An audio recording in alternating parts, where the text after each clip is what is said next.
Assalamualaikum warahmatullahi wabarakatuh.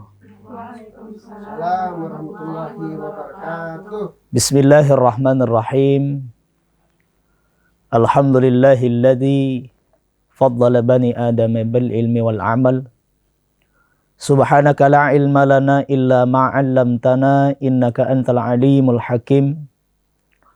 Wala haula wala quwwata illa billahil aliyyil azim. Rabbi shrah li sadri wa yassir li amri wahlul 'uqdatam min lisani yafqahu qawli wa saddid lisani wahdi qalbi bi rahmatika ya arhamar rahimin. Qala Allah Ta'ala fi kitabihil karim, bismillahirrahmanirrahim. Ya ayyuhalladzina amanu la tulhikum amwalukum wala auladukum an dzikrillah wa may yaf'al dzalika faulaika humul khasirun. Shadaqallahul aliyyul azim. Wa qala Nabi sallallahu alaihi wasallam, man salaka tariqan yaltamisu fihi ilman sahalallahu lahu bihi tariqan ilal jannah atau kama qala. Amma ba'du. Bersyukur kita kepada Allah Subhanahu wa taala dengan ucapan alhamdulillahi rabbil alamin. 3 syarat sebagai seorang mukmin untuk mencapai orang-orang yang bersyukur kepada Allah Subhanahu wa taala, sebagaimana dikatakan oleh para ulama, asyukur bil lisan, bersyukur dengan lisan. Kalau bahasa Lomboknya bersyukur dengan ladang. Itu bahasa halusnya Lombok, ladang, lisan. Bagaimana cara bersyukur dengan lisan? Tentu dengan mengucapkan kalimatut thayyibah, minimal kalimat alhamdulillahi rabbil alamin. Kemudian yang kedua, kata ulama, syarat kita menjadi orang mukmin disebut menjadi orang-orang yang bersyukur, asyukru bil arkan, yakni bersyukur dengan perbuatan. Ini perkara yang sulit. Mungkin mengucapkan itu hal yang mudah, berbicara hal yang mudah, tetapi hal yang paling berat adalah praktik perbuatan, bersyukur dengan perbuatan. Sehingga yang ketiga, kata ulama, asyukru bil jinan ay asyukru bil qalbi, bersyukur dengan hati dan keyakinan. Maka 3 syarat ini kalau kita sudah sempurna melaksanakannya, ada yang diberikan kesehatan, ada yang diberikan kesempatan, dan kesehatan-kesempatannya mereka pergunakan untuk beribadah kepada Allah. Inilah yang disebut dengan bersyukur secara perbuatan. 3 syarat ini maka Allah Subhanahu wa taala akan memberikan 2 hal ketika kita sudah sempurna melaksanakannya. Yang pertama, ziyadun ni'mah, Allah akan menambahkan nikmat itu. Kemudian dawamun ni'mah, Allah akan memelihara nikmat itu. Kita masyhur dengar di ayat Al-Quran maupun yang disampaikan oleh para ulama, hadis ataupun ayat-ayat Al-Quran, Allah berfirman, la in syakartum la azidannakum wa la in kafartum inna adzabi lasyadid. Jika kalian bersyukur atas nikmat Allah, baik bersyukur secara lisan, perbuatan, hati, dan keyakinan, maka Allah akan menambahkan nikmat itu. La azidannakum, ini ditafsirkan oleh sebagian ulama tafsir, bukan hanya bermakna ditambah, tetapi bisa bermakna ay hafidhutum, akan dipelihara oleh Allah Subhanahu wa taala. Kemudian nikmat yang terbesar yang Allah berikan kepada kita semua, kata Sayyidina Ali bin Abi Thalib karamallahu wajhah, sittatu asya'a, ada 6 perkara yang termasuk nikmat yang paling besar yang Allah berikan kepada umat kita Islam, termasuk kita semua. Yang pertama, nikmatul Islamu dina, nikmat Islam. Kita bersyukur Allah jadikan kita sebagai agama Islam, sebagai umat Islam, karena sangat jauh jarak kita dengan baginda Rasulullah sallallahu alaihi wasallam. Bahkan kita tidak pernah bertemu. Kita tidak pernah memandang wajah beliau. Kita pernah becunduk. Bahasa Lomboknya becunduk. Bahasa yang paling halus itu bepanggih, becunduk. Sehingga kita tidak pernah bareng dengan Rasulullah. Kita tidak pernah makan dengan Rasulullah. Kita tidak pernah sholat dengan Rasulullah sallallahu alaihi wasallam. Tetapi kita dijadikan sebagai umat Islam. Sementara yang berdekatan dengan Rasulullah sallallahu alaihi wasallam, berdampingan rumahnya, bahkan keluarganya sendiri, bahkan pamannya sendiri, tidak termasuk nikmat yang paling besar, termasuk nikmat Islam Abu Jahal dan Abu Lahab. Maka ini yang kita syukuri kita sampaikan salawat dan salam kepada beliau dengan ucapan Allahumma salli ala Sayyidina Muhammad wa ala ali Sayyidina Muhammad. Salawat ini lebih-lebih mungkin ini ke bulan Sya'ban. Wa Sya'bana syahri, kata Nabi. Bulan Sya'ban itu bulanku. Kenapa beliau mengatakan bulan Sya'ban ini bulannya beliau? Karena di bulan Sya'ban ini beliau diberikan hadiah langsung oleh Allah Subhanahu wa taala berupa ayat Al-Qur'an surah Al-Ahzab yang sering kita dengar, innallaha wa malaikatahu yusholluna 'alan nabi ya ayyuhalladzina amanu shallu 'alaihi wa sallimu taslima. Ayat ini turun di bulan Sya'ban. Maka beliau mengatakan bulan Sya'ban ini bulanku. Maka kita sebagai umatnya di bulan Sya'ban ini jangan sia-siakan waktu. Jangan sia-siakan kesempatan. Perbanyak sholawat kepada beliau. Karena dengan memperbanyak sholawat kita akan menjadi dekat nanti pada hari kiamat. Logikanya, umpamanya begini. Contohnya, misalkan Presiden Republik Indonesia datang ke negara kita. Datang ke wilayah provinsi kita Nusa Tenggara Barat. Maka semua berbondong-bondong datang untuk mendekatinya. Ada yang mau salaman, ada yang mau selfie, ada yang mau foto bareng. Ketika dia ditanya oleh temannya, lah hebat, kamu pernah foto bareng sama presiden, kamu pernah selfie, kamu pernah salaman. Maka di situ ada rasa bangga kita.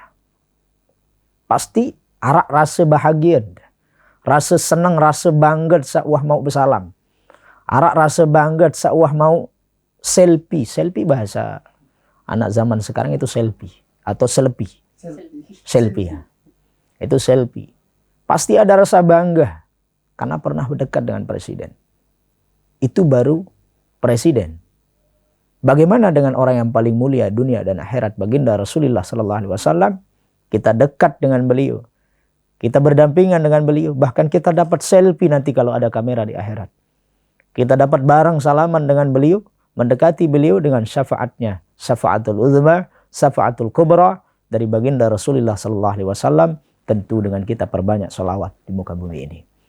Karena sholawat ini satu-satunya ibadah yang tidak ditolak oleh Allah Subhanahu wa taala. Ibadah yang lain bisa jadi dua kemungkinan, ada yang ditolak, ada juga yang diterima. Salat yang 5 waktu. Kalau salat ini baik dilakukan, bagus caranya, rukun syarat sahnya, hati yang khusyuk, beribadah karena Allah, insya Allah salat kita diterima. Tapi kalau salat main-main, berbicara, bahkan hati lebih banyak mengingat dunia, lebih banyak mengingat pekerjaan, bagaimana salat kita mau diterima? Kita mau sembah Allah, tetapi yang kita sembah adalah uang, yang kita sembah adalah harta, yang kita sembah adalah profesi dan jabatan. Tapi kalau sholawat, Allah memerintahkan kita wa aqimus sholah, dirikanlah sholat, tunaikan sholat, kerjakan sholat, Allah sendiri tidak sholat. Wa atuz zakat, dan keluarkan zakat, nanti kalau sampai nisab dan haulnya, Allah sendiri nggak keluarin zakat. Ada nggak Allah yang zakat? Nggak ada. Ya ayyuhalladzina amanu kutiba alaikumusiyam, sebentar lagi kita akan puasa, Allah perintahkan kita puasa. Allah sendiri tidak puasa. Wahijjul baiti man istata'a ilaihi sabila. Laksanakan haji kalau kalian mampu, umrah kalau kalian mampu. Allah sendiri enggak haji, enggak umrah. Menikah, Allah perintahkan kita menikah, Allah sendiri tidak menikah. Ada yang tidak mau nikah di sini? Pasti tidak ada. Karena ada yang jomblo fisabilillah.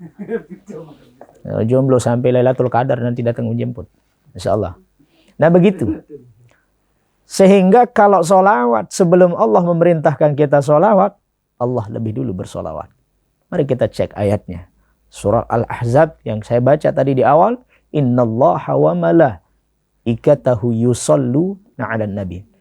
Inna, ada kata inna. Di sini nun litaukid, penguat. Kalau ulama nahu. Innallaha wa malaikatahu yusollu. Satu ijati Allah Ta'ala niki yusollu, nyingken atau sedang. Ini dia pakai fi'il mudhari, kata orang nahu. Fi'il mudhari itu apa maknanya? Yang berarti kata, yang berarti kata kerja, yang berarti sedang atau akan. Berarti Allah sedang bersolawat dan akan bersolawat. Ya ayyuhalladzina amanu sallu alaihi wa sallimu taslima.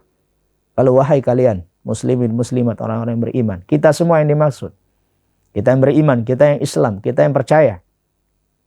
Sampaikanlah salawat dan salam yang terbaik kepada beliau. Allah saja mau berselawat yang menciptakan Nabi, lalu bagaimana kita dengan umatnya? Sudahkah kita baca salawat dalam sehari berapa kali? Sehingga kita akan lebih dekat kepada Rasulullah SAW dengan memperbanyak salawat di muka bumi ini. Tapi Allah tidak salawat dengan seperti salawat kita yang ngetren saat ini. Ya hanana Nabi Muhammad. Tidak seperti itu. Atau salawat-salawat yang pakai hadrah, pakai gending, pakai segalanya. Bukan itu salawatnya Allah. Allah bersalawat kepada Nabi dengan cara memuliakan. Dengan cara mengangkat. Dengan cara mengistimewakan baginda Rasulullah SAW. Termasuk dengan menjemput beliau untuk acara Isra Mi'raj kemarin di bulan Rajab itu. Maka oleh sebab itu, para pendengar ataupun kita semua, muslimin, muslimat, para peserta atau para Tribun Lombok, Tribuners yang hadir pada saat ini ataupun pendengar dimanapun berada, perbanyaklah salawat di muka bumi karena ini merupakan amalan akhir zaman. Kasratus sholati ala nabiyil mukhtar, perbanyak salawat pada Nabi pilihan. Karena kita lihat zaman sekarang ini kan sudah luar biasa. Zaman teknologi. Kalau iman kita tipis saat ini bisa terjerumus dengan teknologi ini, hati-hati. Makanya amalan yang tepat di akhir zaman itu untuk menyelamatkan diri dari godaan, dari keadaan, dari situasi dan kondisi zaman sekarang ini, perbanyak sholawat. Kasratus sholawah. Kedua, al-istighfaru kasratul istighfar kana mal-laili wan nahar. Perbanyak membaca istighfar di waktu pagi dan petang. Kemudian kasratus sadaqah bil fisri wal ijhar. Perbanyak sedekah di waktu ramai maupun sepi. 3 amalan ini yang tepat kita lakukan di akhir zaman untuk menyelamatkan diri dari pergaulan-pergaulan akhir zaman.